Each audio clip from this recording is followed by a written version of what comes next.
మిక్కిలే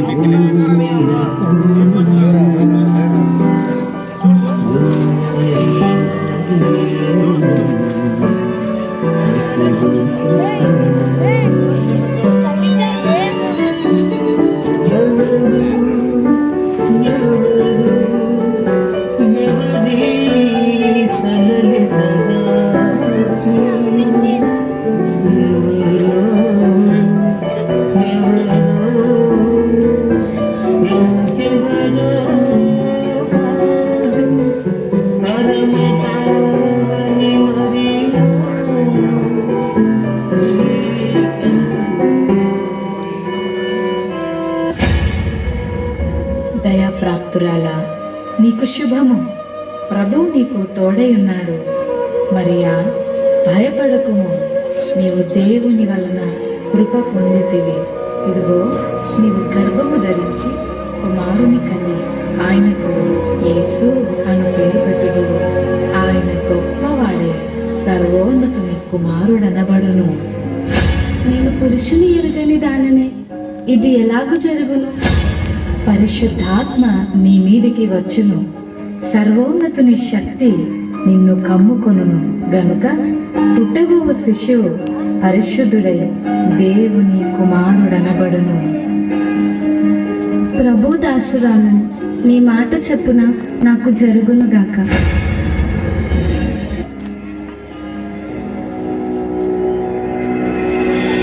ఆమె భర్త అయిన యోసేపు నీతిమంతుడై ఉండి ఆమెను అవమానపరచనులక రహస్యముగా ఆమెను విడనాడనుద్దేశించాడు. అతడు ఈ సంగతులను గూర్చి ఆలోచన చేయుచుండగా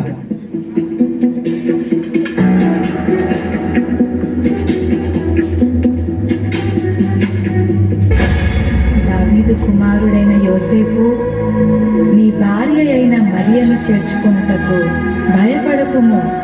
ఆమె గర్భము ధరించినది పరిశుద్ధాత్మ వలన కలిగినది. ఆమె ఒక కుమారుని కనును. తన ప్రజలను వారి పాపముల నుండి ఆయనే రక్షించును గనుక ఆయనకు యేసు అను పేరు పెట్టుదువు.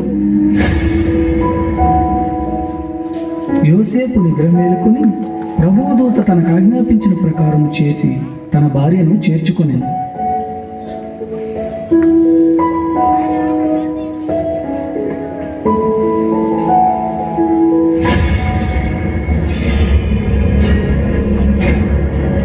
ఇందు మూలముగా 50 మంది ప్రజలకు తెలియజేయమనగా, ప్రజా సంఖ్య రాయవల్లని కైసర్ ఆగస్టు నిర్ణయించడం వల్ల ప్రజలంతా తమ తమ స్వగ్రామాలకు వెళ్ళి ప్రజా సంఖ్య రాయించుకోవాల్సిందిగా తెలియజేయడం అనేది.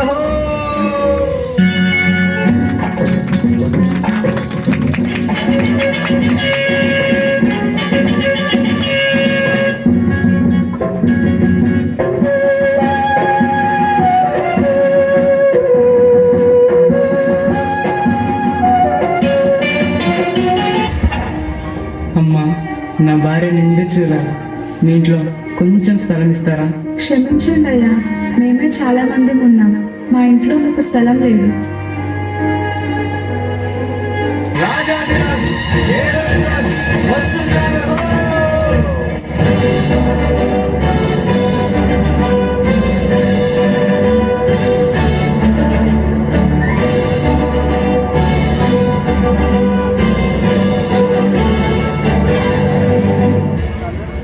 రాజైన హేరోదు దినములలో యూదా దేశపు బెత్లెహేములో యేసు పుట్టిన పిమ్మట, ఇదిగో, తూర్పు దేశ జ్ఞానులు యెరూషలేముకు వచ్చి, యూదుల రాజుగా పుట్టినవాడు ఎక్కడా?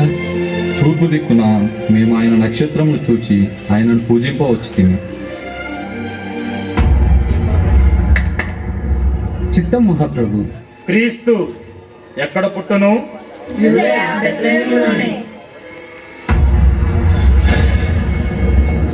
సరే, మీరు వెళ్ళి ఆ శిశువు విషయమై జాగ్రత్తగా తెలుసుకొనగానే నేను వచ్చి ఆయనను పూజించినట్లు నాకు వర్తమానము తెండి.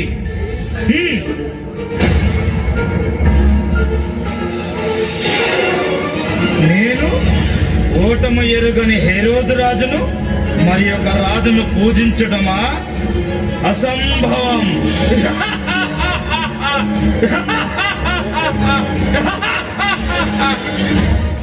ఆ దేశంలో కొందరు గొర్రెల కాపరులు పొలంలో ఉండి రాత్రి వేళ తమ మందను కాచుకొని చుండగా ఈరేసా ఈసారి చంపేస్తుందిరా ఈసారికి గొర్రెలెట్ చేస్తే ఏట్రా మళ్ళీ ఈరేసా నేను చెప్పను రా మల్లేసా ఈ చలికి మనల్ని కాసుకోవడం పెద్ద బాధగా ఉంటే గొర్రెలు కూడా కాయలేంట్రా. భయపడకుడే, ఇదిగో ప్రజలందరికీ కలుగబో మహా సంతోషకరమైన సువర్తమానము నేను మీకు తెలియజేయుచున్నాను.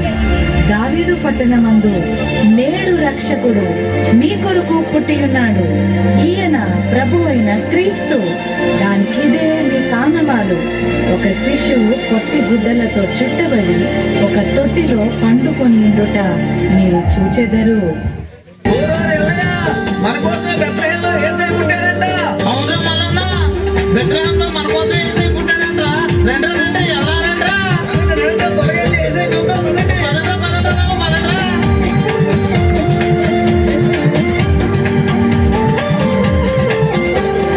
శ్రీయసు పుట్టిండు పండుగ సీతమురన్నా, రాజు జన్మించిండు ఆడి పాడుదమోయక్క. బంగారు వన్నెరోడు చిన్నూల సిన్నోడు శక్తివంతుడే ఓయక్క. బంగారు వన్నెరోడు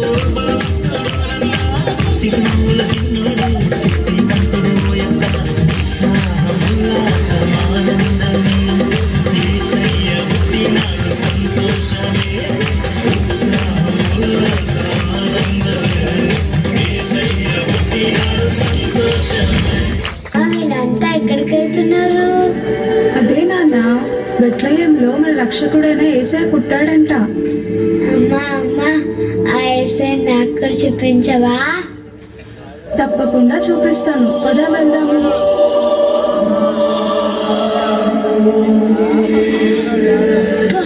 యేసయ్య ఎంత ముద్దుగున్నాడో.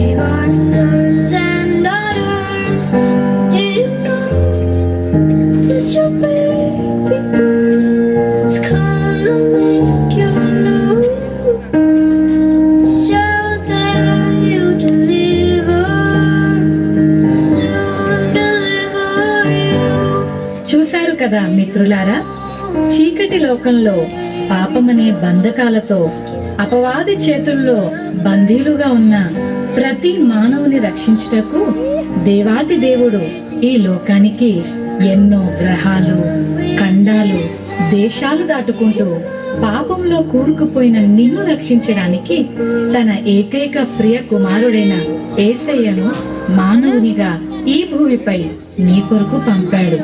నిజ క్రిస్మస్ ఆనందం విందు వినోదాల్లో లేదు, కానీ నీ హృదయంలో క్రీస్తు ఉండటమే నిజమైన క్రిస్మస్.